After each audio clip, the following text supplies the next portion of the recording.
లేఖనాలు నుంచి భాగాన్ని మనం ధ్యానం చేస్తున్నాం. ఆ వాక్య భాగం చదువుదాం. మనుష్య కుమారుడు పాపిష్ఠులైన మనుషుల చేతికి అప్పగించబడి సిలువ వేయబడి మూడో దినమందు లేపవలసి ఉన్నదని ఆయన మీతో చెప్పిన మాటను జ్ఞాపకము చేసుకునని వారితో చెప్పారు. ఈ మాటను మనం ధ్యానం చేస్తున్నామా? ఎందుకు ఈ మాట ధ్యానం చేస్తున్నామంటే, దేవుడు చెప్పిన మాటను జ్ఞాపకం చేసుకోవటం అనేది క్రైస్తవ్యానికి, విశ్వాసులకు, అందరికీ ఎంతో మేలు. అని ఏమంటే, నేను చెప్పిన మాటను జ్ఞాపకం చేసుకోండి.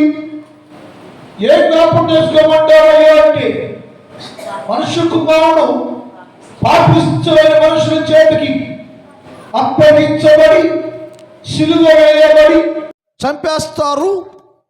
ఆ దేవుని కుమారుడు అనబడే యేసుక్రీస్తు ప్రభుల వారు సమాధి చేయబడి సమాధిని జయించి తిరిగి లేస్తాడు.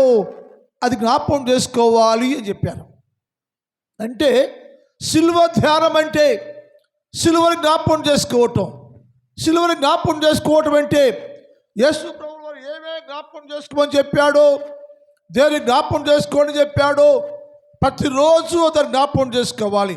యేసు ప్రభుల వారు ప్రభు పాత్రలోకి వచ్చేప్పుడు కూడా ఇది చేయనప్పుడల్లా దాన్ని జ్ఞాపకం చేసుకోండి అని ప్రభులు వారు తెలియపరిచారు. అంటే యేసుక్రీస్తు ప్రభు సిలువను మనము జ్ఞాపకం చేసుకోవాలి. సిలువలో ఏముంది? 2 కర్రలే కదా, దాన్ని చూస్తున్నాం కదా. దాన్ని జ్ఞాపకం చేసుకోవడం ఎందుకు అంటే, యేసయ్య అన్నారు సిలువ అంటే 2 కర్రలు కదయ్యో. సిలువలో ఏం జరిగిందో మీ కొరకు సిలువ వేయబడిన యేసు క్రీస్తు ప్రభుల వారు ఏం చేశాడో వాటిని ప్రతిరోజు మీరు జ్ఞాపకం చేసుకొని, ఈ సిలువ నా కోసమే, ఆ సిలువ యాగు నా కొరకని ఈ సిలువ ధ్యానాల్లోకి వచ్చిన మనం సిలువను జ్ఞాపకం చేసుకొని దాని ప్రకారము జీవించేవారుగా ఉండాలి అనేది యేసుక్రీస్తు ప్రభుల వారి యొక్క ఉద్దేశం. లేఖనాల్లో రాత్రి మనం ధ్యానం చేశాం. జ్ఞాపకం చేసుకోమంటే ఏ జ్ఞాపకం చేసుకోవాలంటే సిలువ మీద ఆయన చూపిన జాలిని జ్ఞాపకం చేసుకోండి. అయ్యో, జాలి గల దేవుడు ఆయన. ఎవరి మీద జాలి పడ్డాడా అంటే చాలా విషయాలు అర్థం చేసుకునే మనం. ఎవరైతే సిలువేయండి చంపేయండి అన్నారో వారి మీద జాలి పడ్డారో అని నేర్చుకున్నాం. శతాధిపతి గురించి చాలా విషయం అతను మాట్లాడవలసి ఉంది. దాన్ని అభ్యర్థిస్తాను నేను. ఆయన గురించి చాలా విషయం రాయబడింది. ఆయనను దేవుడు జ్ఞాపకం చేసుకుని దేవుడు ఆయన జ్ఞాపకం చేసుకుని ఆయన మీద జాలి కలిగి నీ పాపము క్షమిస్తున్నాను నేను, నా సాక్షిగా ఉండయ్యా అని తెలియచేయబడింది. అంటే ఒక వ్యక్తి దేవుని చేత జాలి పొందుకొని క్షమించబడితే లేక దేవుని జాలి కలిగి ఉంటే ఆ మనుష్యుడు నిత్యము దేవుని సన్నిధిలో సాక్షిగా ఉండాలి. మరి మన జీవితాల్లో ఎన్నో సంవత్సరాలుగా సిలువ ధ్యానాలు చేస్తున్నాం. ఈ సిలువ ధ్యానాల్లో ఉండే మనం చేసే మనము యేసుక్రీస్తు ప్రభుల వారికి సాక్షిగా ఉన్నామా? ఒక శతాధిపతి అనేవాడు, యేసును పొడిచిన వాడు, యేసు ప్రభు ఏమిటో, ఆయన మహిమ ఏంటో, ఆయన ప్రభావం ఏంటో, ఆయన నిజంగా దేవుడు అని గ్రహించి ఆయన యేసు ప్రభుకి సాక్షిగా ఉన్నప్పుడు యేసుక్రీస్తు ప్రభుల వారి పేరు పెట్టుకొని క్రైస్తవులుగా ఉంటూ విశ్వాసులుగా ఉంటూ మనము ఎంతవరకు యేసుక్రీస్తు ప్రభుకి సాక్షిగా ఉండాలివో అలాంటి సాక్షి జీవితం కలిగి ఉన్నావా? అది లేకపోతే ఇప్పుడు యేసయ్య అన్నాడు, ఇప్పుడైనా ఈ సిలువ ధ్యాన కొడుకులైనా సరే మీరు సిలువను జ్ఞాపకం చేసుకోండి. ఏమిటాయంటే ఆయన జాలి గుణాన్ని జ్ఞాపకం చేసుకోండి అని చెప్పాడు. ఎవరి మీద ఆయన జాలి పడితే వారందరూ దేవుని సన్నిధిలో సాక్షులుగా ఉంటారు అని తెలియజేయబడింది. రెండో చెప్పాడు, ఆయన సిలువను జ్ఞాపకం చేసుకోండి. సిలువని జ్ఞాపకం చేసుకోడంటే సిలువ మీద యేసు ప్రభు పొందిన దెబ్బలు గాయాలు జ్ఞాపకం చేసుకోమన్నాడు ఆయన. సిలువ దగ్గర సన్నిహేడు సభ బయట నుంచి, సభ ప్రారంభంలో నుంచి యేసుక్రీస్తు ప్రభుల వారిని ఏ విధంగా కొట్టారో, ఎలా గాయపరిచారో, ఎలా గాయం చేయబడింది, సిలువ మీద ఏం గాయం చేశారు, ఇక్కడ ఏం గాయం చేశారు అన్న విషయాన్ని యేసుక్రీస్తు ప్రభు వారు సిలువను జ్ఞాపకం చేసుకోమంటే ఆయన నీ కోసం నా కోసం పొందిన దెబ్బలు జ్ఞాపకము చేసుకోండి, ఆయన పొందిన ఆయన చల్చబడ్డ శరీరాన్ని జ్ఞాపకం చేసుకోండి అని చెప్పారు. అసలు నాది ప్రశ్న, అసలు యేసు ప్రభుల వారికి గాయములు ఎవరి కోసం, ఎందుకోసం, దాని ఫలితం ఏంటి? అసలు యేసు ప్రభుల గాయాలు ఎవరు చేశారు, ఎందుకు చేయబడింది, దాని ఫలితం ఏంటో రాత్రి మనం ధ్యానం చేద్దాం. యేసు ప్రభుల వారికి సిలువ మీద గాయములు చేయబడ్డాయి అని రాసిన లేఖనాల్లో ఎవరు చేశారు గాయాన్ని ఆయనకి? యేసు ప్రభుల వారు, యేసుక్రీస్తు ప్రభుల వారు సిలువ ఎక్కటానికి కారకులు ఎవరయ్యో, ఎవరు ఆయన గాయం చేశారో, ఎవరైనా గాయపరిచారా అంటే లేఖనాల్లో ఒక మాట చూద్దాం. జకర్యా గ్రంథం 13వ అధ్యాయం 1వ చదువుదాం. జకర్యా 13:1, 6 చదువుదాం. ముందు 6 చదవండి, ముందు 6 చదువుదాం. నా చేతులకు తగిన గాయములు ఏంటయ్యా అడిగారు అనుకో యేసు ప్రభుల వారిని.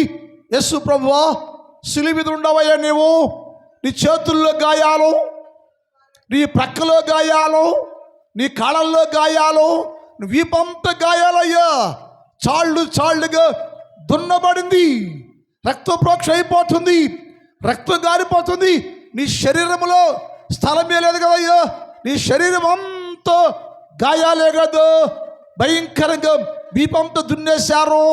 అంతేకాకుండా సిలువ పైకి వెళ్తే చేతుల్లో మేకలు కొట్టారు, కాళ్ళల్లో మేకలు కొట్టారు, ప్రక్కటంకులో సతాలు పెట్టి బళ్ళెం పెట్టి పొడిచాడయ్యో అని మనం అనుకుంటున్నాం. ఆయన ఏమంటే, ఆయన అడిగితే యేసు ప్రభుల వారు, అయ్యా దేవుడా నీకెందుకయ్యా ఈ గాయాలు, ఎవరు చేశారు ఈ గాయాలు అయ్యా, ఎందుకు గాయపరచబడ్డావు అయ్యా అని అంటే ఆయన అంటున్నాడు,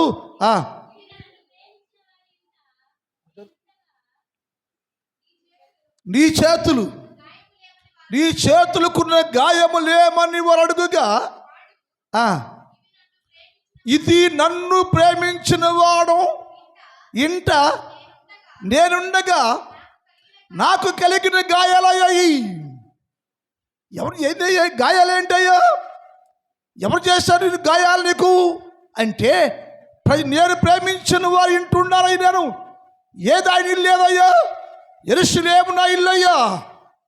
పరలోకములో నుంచి యెరూషలేము పట్టణాన్ని, యెరూషలేమును నేను ప్రేమించాను, ఆ ప్రజలందరినీ నేను ప్రేమించాను, వారి క్షేమాన్ని నేను కోరాను, వారి కొరకే నేను నరుడుగా, నరవతారిగా, శరీరధారిగా దిగొచ్చాను. నేను యెరూషలేము నా ఇల్లు అయ్యా, యెరూషలేము ప్రజలు నా ప్రజలు, నా ఇంటికి వచ్చే నేను ఎవరిని ప్రేమించానో, ఏ దేశాన్ని ప్రేమించానో, ఏ పట్టణాన్ని ప్రేమించానో ఆ యెరూషలేము నా ఇల్లు అయ్యా, ఆ యెరూషలేము నా ఇల్లు.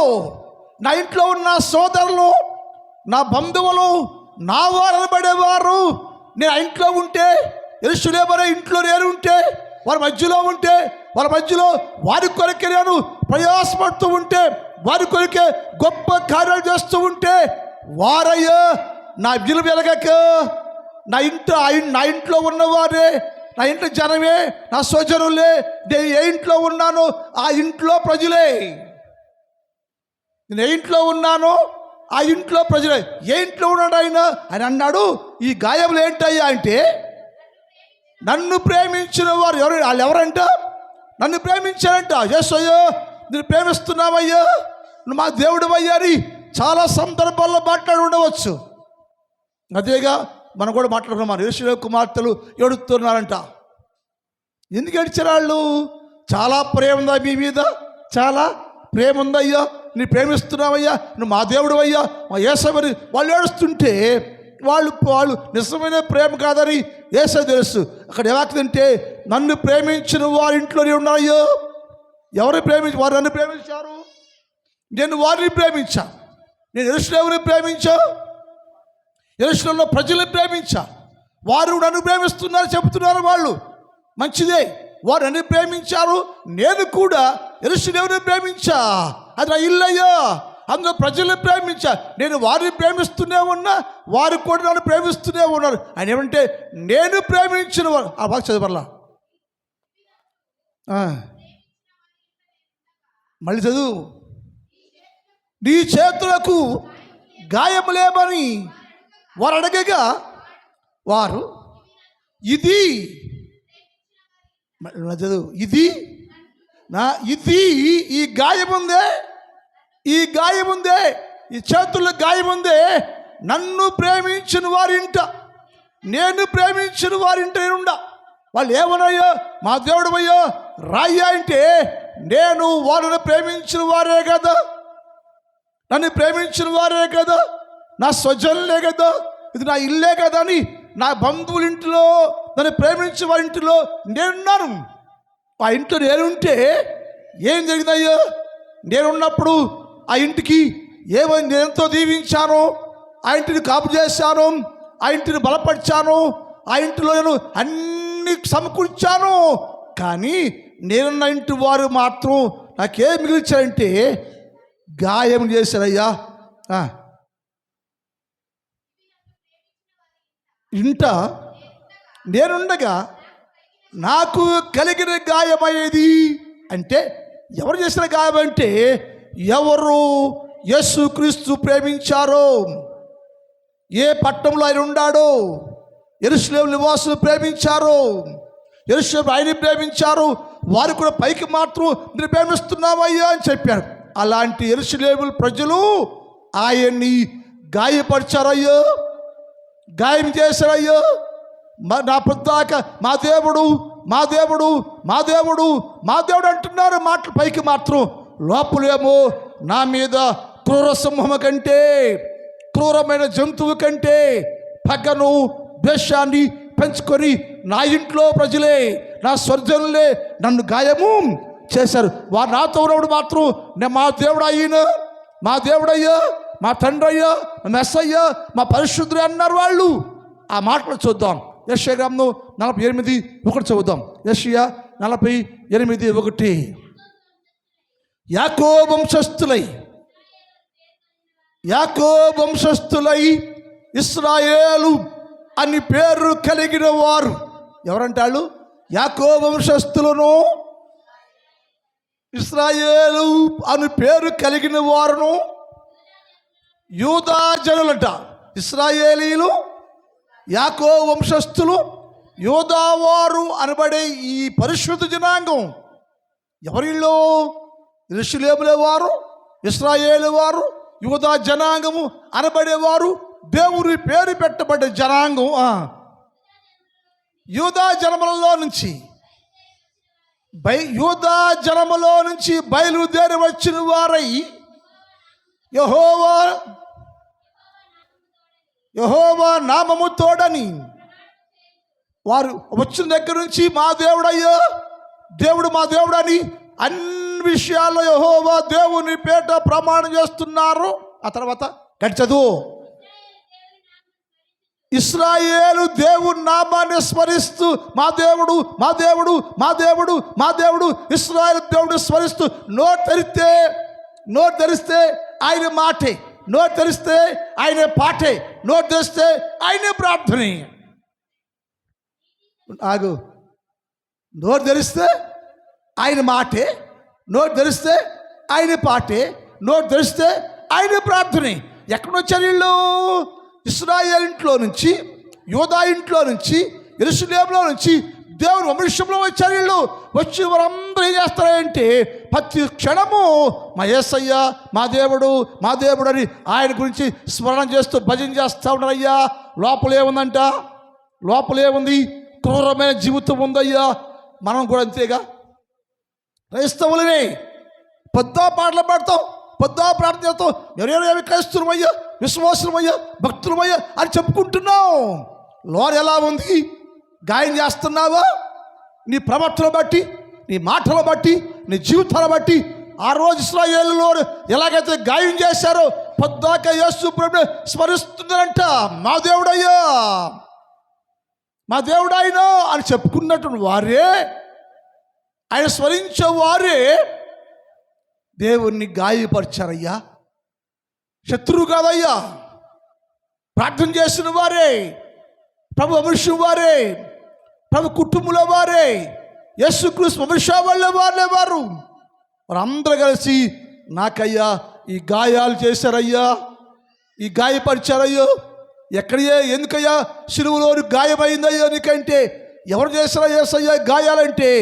నన్ను ప్రేమించిన వారు, నేను ప్రేమించిన ఇంట్లో నేనుంటే నా ఇంటి వారే, నా స్వజనులే, నన్ను ప్రేమించేవారే, నాతో ఉండేవారే, నా చుట్టూ నిలబడ్డవారే, ప్రతిరోజు నన్ను స్మరించేవారే, ప్రతిరోజు ప్రార్థించే జనాంగమే నన్ను గాయపరిచారయ్యా, సిలువేశారయ్యో, గాయములు గుచ్చారయ్యో, దీపంతో చాలు చాలు దున్నింది ఎవరయ్యా అంటే నా వారే, నా ఇంటి వారేనయ్యా. వారి శత్రువు కాదయ్యా. ఏ ఇంట్లో ఉండానో ఆ ఇంటి జనాంగమే, నా ఇంటి జనాంగమే. మనం ఎవరమయ్యో? యేసు ప్రభు ఇంట్లో ఉండేవారమే. మనం ఎవరమయ్యో? యేసు క్రీస్తు ప్రభు ఇంట్లో ఉంటూ క్రైస్తవులు, విశ్వాసులు, భక్తులు, ప్రార్థనపరులు అని చెప్పుకుంటున్న వారమే. అయితే ఇప్పటికీ నువ్వు ఇంకా పరిపూర్ణ కాకుండా, పరిపూర్ణత లేకుండా, పరిపూర్ణ మార్పే లేకుండా ఆనాటి వారి వలె పాటలు పాడుతున్నావు, ప్రార్థన చేస్తున్నావు, విశ్వాసం చెప్పుకుంటావు, కానీ నీ లోపల క్రూరంగా ఉండి యేసు ప్రభుల వారి గాయాలు చేస్తున్నావు, నీవు గాయపరుస్తున్నావు. నీవు ఏసై ఉన్నావు ఇంట్లో, నీ ఇంట్లో ఏసై ఉన్నాడు, హృదయంలో ఏసై ఉన్నాడు చెప్పుకుంటున్నావు. నీవు నా ఇంట్లో ఏసై ఉన్నాడయ్యో. ఆయన అన్నాడు, నన్ను ప్రేమించిన వారే, నన్ను ప్రేమించిన వారే, ఆ ఇంట్లో ఉండేవారే, నాతో ఉండేవారే, కానీ వారి ప్రవర్తన వలన నన్ను గాయపరిచారయ్యా. ఎందుకైనా నీ గాయాలు నీకు? ఈ గాయము నీకు ఎందుకైందయ్యా? ఎవరు చేసిరా అంటే నన్ను ప్రేమించిన వారి ఇంట నేనుండగా వారు నాకు చేసిన గాయాలయ్యా అన్నాడు. మరి ఆయన గాయం చేస్తుంటే నువ్వు ఎందుకు ఊరుకున్నావా యేసయ్యా? వాళ్ళు గాయం చేస్తున్నారు, నీ వాళ్ళే గాయం చేస్తున్నారు, పొడుస్తున్నారు, దీపం బిందేస్తున్నారు, ఎందుకు ఊరుకున్నావా అంటే ఏం చెప్పాడు? అయ్యా నాకు ప్రణాళిక ఉందయ్యో. ఏంటంటే నన్ను గాయం చేశారే, వారందరూ గాయాలు కలిగిన వారయ్యో. ఎవడు గాయపరిచాడో, ఎవడు నన్ను గాయము చేశాడో, గాయాలతో గుచ్చారు, వారందరూ గాయములు కలిగిన వారేనయ్యో. వారయ్యో భయంకరమైన గాయాలతోటి రోజు మురుగుచున్నారయ్యో. ఆ గాయాల్లో నుంచి దుర్వాసన, ఆ గాయాల్లో నుంచి రక్తము, ఆ గాయాల్లో నుంచి రకరకాల దుర్వాసన వస్తుంటే అది మురుగుతూ అయ్యో అయ్యో అయ్యో అయ్యో అని మురుగుతున్నాయ్యో. అయ్యా నేను గాయం చేయబడ్డా కదా, నా గాయాలు దుర్వాసన వస్తుంది కదా. నేను పాపం చేసి నీకు వేరుగా నేను జీవించిన కారణం చేత నా గాయాలు చేయగలరు అని ఆ గాయాల్లో ఉండి మూలుగుతూ ఉంటే, అయ్యా వారు ఆ గాయాలు నేను మానపాలని, వారి గాయాలని నేను మానపాలని, వారి గాయాల్లో దుర్వాసన తీసేయాలని, వారి గాయాల్లో కాడుతున్నటువంటి చీము రక్తాన్ని కడిగేయాలని వాళ్ళు గాయం చేస్తున్నా సరే మౌనంగా ఉండాలి నేను. ఎందుకంటే వారి గాయాలు కట్టాలని. వారికి ఎందుకయ్యి గాయమైందయ్యో? వారికి ఎందుకు గాయమైందయ్యో? వారు పరిశుద్ధులు కదా, భక్తులు కదా, నీ జనమే కదా, నీ ప్రజలే కదా. ఎందుకు వారికి గాయమైందంటే వారయ్యా పాపము చేసి గాయమించేబడ్డయ్యా. వారి పాపము వారిని గాయం చేసిందయ్యో. ఇర్మియా గ్రంథం 15వ అధ్యాయం 18 చదువుదాం. ఇర్మియా 15:18. నా బాధ ఎడతెగక ఉందయ్యో, నా గాయములు చాలా ఘోరగుండి అయ్యో, అది స్వస్థత పొందట్లేదయ్యో. నువ్వెందుకయ్యా మౌనంగా ఉండవయ్యో? ఇది గమనించాలి మీరు. వాళ్ళు అంటున్నారు, అయ్యా మాకు గాయం ఉందయ్యో, అది చాలా ఘోరమైన గాయమయ్యేది. నాకు స్వస్థత లేదయ్యో, నా గాయాలకి విముక్త లేదయ్యో, గాయాలతో ఉండాలి, నేను గాయపరచబడ్డాయి, నేను దయచేసి ఎందుకయ్యా చూస్తావయ్యా, ఎందుకైనా గాయాలు కట్టకుండా మౌనంగా ఉండవయ్యా అంటారంట. ఆయన అంటాడు, అయ్యా వాళ్ళ ప్రార్థన నాకు వినపడింది అయ్యో, వాళ్ళ విజ్ఞాపన వినపడింది. ఎవరి విజ్ఞాపన అయ్యో?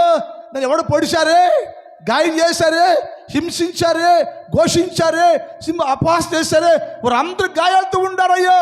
వారి గాయాల్లో ఉండి మూలుగుతూ ఉంటే, గాయం నుండి ఏడుస్తూ ఉంటే, ఎందుకయ్యా మా గాయాల్లో దుర్వాసన వస్తూ ఉంటే దూరంగా ఉండవయ్యా నువ్వు అని ఏడుస్తూ ఉంటాయ్యా.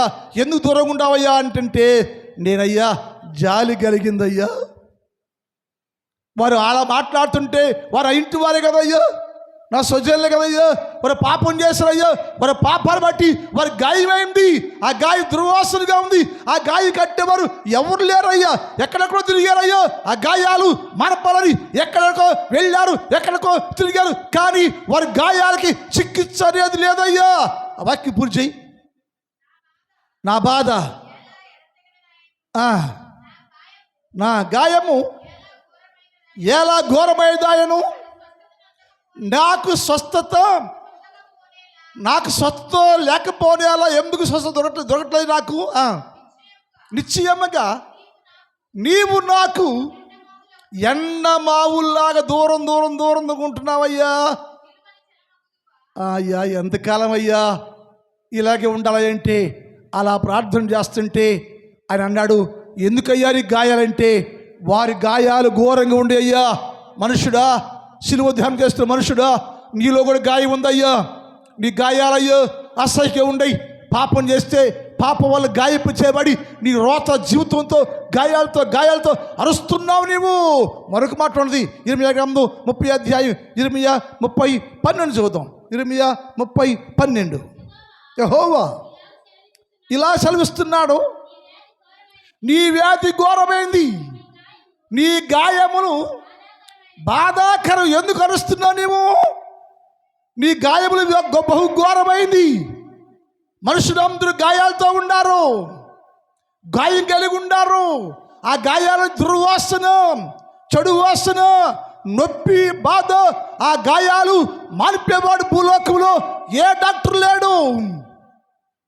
అయితే అయ్యా నేను వారు ఒరుగుతుంటే, గాయాలకు చికిత్స లేక, గాయాలు కట్టబడలేక, గాయాలు కట్టేవాళ్ళేక ఏడుస్తూ ఉంటే, ఆ ఏడుపయ్యా నాకు వినపడిందయ్యా. ఎవరు ఏడుపయ్య అంటే, ఎవరైతే నన్ను పాపం చేశారో, ఎవరైతే వేరుగా జీవించి తిరుగుబాటు చేస్తూ ఉన్నారో, అతిక్రమం చేశారో, అతిక్రమాలు చేస్తున్నారో, అతిక్రమంలో వారు పాపం చేస్తే, వారి పాపం వారి గాయపడి చేస్తే, గాయాలతో మురుగుతూ ఉంటే, అయ్యా అని మురుగుతుంటే, నీ పాపములు ఘోరమైనవి, నీ పాపములు ఘోరమైనవి కాబట్టి నీకు శిక్ష వచ్చింది, గాయపరచబడ్డావు, అరుస్తున్నావు. ఇంకో మాట ఉండే, అందరూ తెలిసిన మాట ఇది. యెషయా గ్రంథం 1 అధ్యాయం 4 చదువుతాం, 5 నుంచి 5 వరకు. అరికాలు మొదలుకొని తల వరకు ఎక్కడ కూడా స్వస్థత లేదయ్యా, కొంచెం కూడా లేదయ్యా. ఎక్కడ చూసినాను గాయములు, ఎక్కడ చూసిన గాయాలు, దెబ్బలు, పచ్చి పుండ్లు, రోతగా ఉండవయ్యా నువ్వు. ఎందుకయ్యా, ఎందుకు వచ్చిందయ్యా నీ గాయాలు? నువ్వు అనుకున్నావయ్యా యేసు ప్రభువుని నేను గాయపరిచేశాను, వాళ్ళంతా చీల్చేశాను అనుకుంటావయ్యా. ఆయన మౌనంగా ఉండి వాళ్ళంతా చాలుగా చీల్చబట్టాకి మౌనంగా ఉండాడంటే ఎందుకయ్యంటే, నీ గాయములు, ఈ రోత గాయములు, నీ పాపపు గాయాలు కట్టాలని, నీ గాయాలకు చికిత్స లేక, ముందే లేక, వైద్యమే లేక, సహాయపడేవాడు లేక, నీ గాయాలతో రోతగా అసహ్యంగా అరుస్తూ ఉంటే, తల నుంచి నడివెత్త వరకు ఎక్కడ చూసినా గాయములు, దెబ్బలు, పచ్చి పుండ్లు, అవి బాగు చేసేవాడు లేక, బాగు చేయకపోతే నేను చూశానయ్యా. నాకు నిర్ణయం వచ్చింది ఏంటంటే, నేను భూలోకానికి వచ్చి నేను గాయం చేయబడితేనే, నేను గాయపరచబడి ఈ గాయాల్లో నుంచి రక్తం గారిస్తేనే ఆ రక్తము వారికి స్వస్థత కలుగుదయ్యా. అందుకని నేనయ్యా భూలోకానికి వచ్చేసానయ్యా. నేను వచ్చి వారు గాయం చేస్తున్నా మౌనంగా ఉండ, నేను గాయం చేయబడాలి, నా గాయాల నుంచి రక్తం కారాలి, ఆ రక్తం అయ్యో వారి గాయాలు మాన్పించాలయ్యా అంటే నీ గాయాలు మానపట్టానికి, నీ రోత గాయాలు మానపట్టానికి, నీ పాపపు గాయాలు మానపట్టానికి ఆ యేసు ప్రభుల వారు నీ కోసము నీ కొరకు ఆయన తన్ను తాను గాయపరచబడెను, చీల్చబడెను, కొట్టబడెను, గాయం చేయబడ్డాడు. ఆ గాయాల నుంచి రక్తం కారిపోతుంటే అది ఔషధంగా మార్చి ఆ రక్తం ఔషధంగా మార్చబడి ఆ రక్తము నీ గాయాల్లో ప్రోక్షణ చేస్తే, ఆ రక్తము నీ గాయాల్లో ప్రోక్షణ చేస్తే నీకు స్వస్థత కలిగింది. నిన్ను బాగు చేయాలని, నిన్ను స్వస్థపరచాలని ఆయనకి వేసే మాటలేంటి అది కూడా అంత తెలిసి మాటది. యెషయా 53:5 చూద్దాం. అతిక్రమం బట్టి అతడు ఏని బట్టి అంట, నీ అతిక్రమాలను బట్టి నువ్వు గాయపడాలైతే నీ అతిక్రమాలతో సిలువేయబడాలి కదా. యేసు అన్నాడు, నీ అతిక్రమాన్ని బట్టి నేను గాయపరచబడను, మీ దోషాల బట్టి అతడు నలగగొట్టబడెను, మన సమాధాన శిక్ష అతని మీద పడెను, అతడు పొందిన దెబ్బలు, అతడు పొందిన గాయముల చేత నీ గాయములు కట్టబడెను. అతడు పొందిన దెబ్బలు, అతడు పొందిన గాయముల చేత నీ గాయములు బాగు చేయటానికి నా ప్రభులు వారు శిలువ పైన గాయపరచబడెను. అది జ్ఞాపకం చేసుకునే రోజు నువ్వు, నేను గాయపరచబడ్డాను, పాపపు రోగం నాలో ఉంది, పాపం డాగుల్లో ఉండి నేను పాపంలో గాయపరచబడి పాపముని వ్యాధిలో కుదరని రోగము కలిగి ఏడుస్తుంటే నన్ను బాగు చేయటానికి, నన్ను స్వస్థపరచడానికి నా యేసు ప్రభుల వారు సిలువలో ఆయన గాయపరచబడెను. ఆయన పొందిన దెబ్బల చేత, గాయముల చేత ఆ గాయాల్లో నుంచి రక్తం ప్రవహిస్తూ ఉంటే, ఆ రక్తము నీలోకి ప్రవహిస్తూ ఉంటే నీలో ప్రతి గాయము స్వస్థత లభించింది. అందుకని ప్రతిరోజు అయ్యా నువ్వు యేసు క్రీస్తు ప్రభు సిలువను జ్ఞాపకం చేసుకోవాలి. ఆ సిలువలో ఆయన పొందిన గాయములు నీవు జ్ఞాపకం చేసుకోవాలయ్యా. సిలువను జ్ఞాపకం చేసుకోవాలి, ఆ గాయాలు జ్ఞాపకం చేసుకోవాలి. ఆయన పొందిన గాయముల ద్వారానే నీకు స్వస్థత కలిగింది. ఆ రోజయ్యా ఆయన గాయపరచబడి, గాయం చేయబడి, కొట్టబడితే ఆ రోజు అంటండి నిన్ను బాగు చేద్దామని, నీ గాయం మానుపుదామని ఆయన సులువు పైన గాయాలు పొందుతూ ఉంటే, గాయం చేపడుతుంటే అంట చంద్రుడు సూర్యుని కంటే వేగముగా మండుచు ఉండెను. ఎప్పుడంట నిన్ను ప్రేమించి నీ గాయాలు మానుపుదామని, నీ గాయాల కోసం ఆయన గాయపడతా ఉంటే, నేను గాయం చేయబడి రక్తం గార్చి ప్రజలందరికున్న పాపపు గాయాలు మానిపిద్దామని ఆయన సిలువలో గాయం చేయబట్టాకి ఇష్టపడితే, ఆయన గాయము చేయబడ్డ రోజు, ఆయన గాయము చేయబడుతున్న సమయంలో చంద్రుడు సూర్యుడిగా మారిపోయాను. చంద్రుడు సూర్యకాంతి కంటే వేడిగా మారిపోయాను, బహు రౌషముగా ఉండాను. యెషయా గ్రంథం 30:26 టైం అయిపోయింది. యెషయా 36:30-26.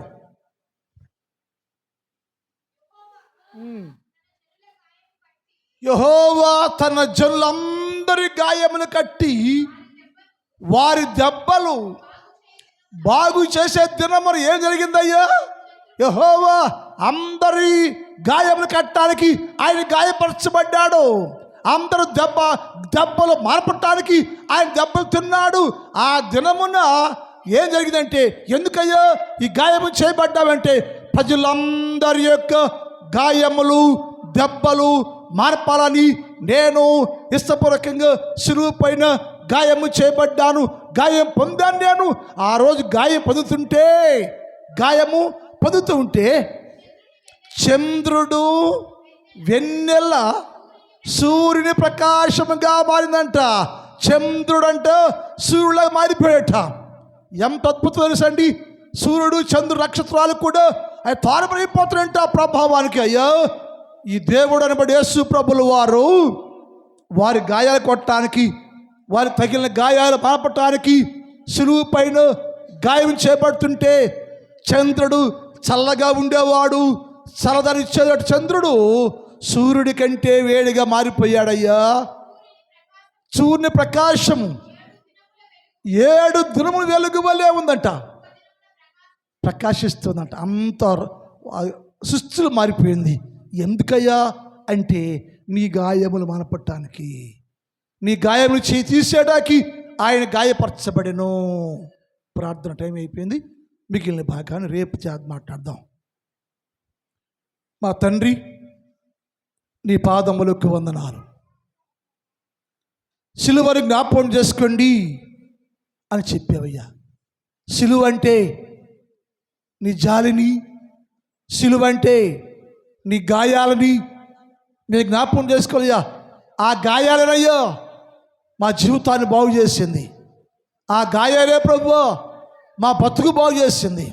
ఆ గాయాలే ప్రభువా నాకు ఆరోగ్యం ఇచ్చిందని గ్రహించుకొని ప్రతిరోజయ్యా మీరు సిలువలో పొందిన గాయములు జ్ఞాపకం చేసుకుంటూ జీవించడానికి సహాయం చేయ్యా. రాత్రి కాలంలో ఈ స్థలంలో ఉన్న ప్రతి బిడ్డను మీరు దీవించండి, ఆశీర్వదించండి, ఆరోగ్యం ఇవ్వండి, బలాలు ఇవ్వండి. ప్రతి బిడ్డయ్యా నీ సిలువను జ్ఞాపకం చేసుకుంటూ నిజమైన విశ్వాసుల వలె జీవించే భాగ్యము దయచేయండి. నా సంఘాన్ని కూడా దీవించండి. నా సంఘములో ఉన్న ప్రతి కుటుంబాన్ని దీవించండి. ప్రతి వారి కుటుంబంలో ఏది కావాలో సహాయం చేయ. వ్యవసాయం చేస్తున్న ప్రతి వ్యవసాయదారుడు మీ నామంలో మంచి పంటలు కూర్చుకోవడం సహాయం చేయండి. పరీక్షలు రాస్తున్న వీళ్ళందరూ దీవించండి. జ్ఞానం ఇవ్వండి, తెలుగు ఇవ్వండి. ప్రతి బిడ్డ ప్రభు ప్రతి సబ్జెక్టులో ఫస్ట్ ర్యాంకులో పాస్ అవ్వాలి తండ్రి, సహాయం చేయండి, దీవించండి, ఆశీర్వదించండి, బలపరచండి.